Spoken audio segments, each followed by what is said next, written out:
అల్పపీడనం ప్రభావంతో తెలంగాణలో సూర్యాపేట జిల్లా కోదాడలో అతి భారీ వర్షం కురిసింది. వర్షానికి కోదాడ పూర్తిగా నష్టపోయింది.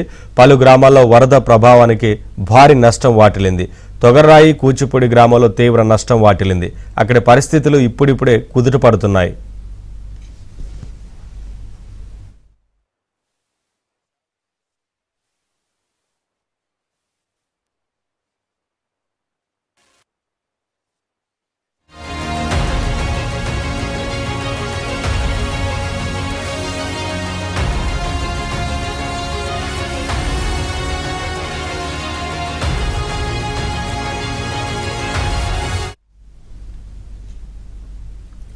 నలభై సెంటీమీటర్లకు పైగా కురిసిన వర్షానికి కోదాడ పెద్ద చెరువు నిండి అలుగు పొంగడంతో లోతట్టు ప్రాంతాలైన షిర్డీ సాయినగర్, నయానగర్, శ్రీనగర్ కాలనీలో వరదలు ముంచెత్తాయి.